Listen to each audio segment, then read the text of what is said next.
নারায়ণগঞ্জ সদর উপজেলার ফতুল্লার পঞ্চবটি মুক্তারপুর উড়াল সড়কের কাজ করার সময় তিতাস গ্যাস সরবরাহ পাইপলাইনে ফেটে যাওয়ায় আশেপাশের গ্যাস সরবরাহ ব্যাহত হচ্ছে।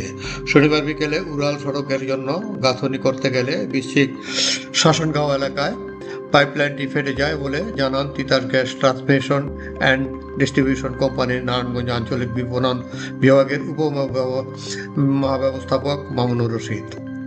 তিনি বলেন, 12 ইঞ্চির পাইপ লাইন ফেটে গেছে। এটি মাটির বেশ গভীরে, মাটি কেটে তারপর এটি মেরামত করতে হবে। শনিবার থেকে মেরামতের কাজের জন্য গ্যাস সরবরাহ বন্ধ রাখা ছিল। সকালে হালকা চাপে গ্যাস সরবরাহ অব্যাহত রেখেছি, কিন্তু আমরা মেরামত কাজ শেষ করতে পারিনি। প্রস্তুতি নিচ্ছি, দুপুরের দিকে কাজ শুরু করলে আবারও সরবরাহ বন্ধ থাকবে।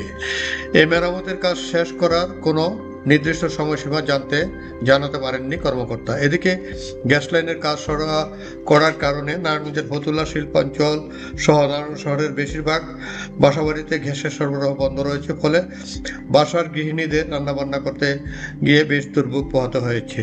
অনেক পরিবার হোটেলের রেস্তোরাঁ থেকে খাবার কিনে খাচ্ছে।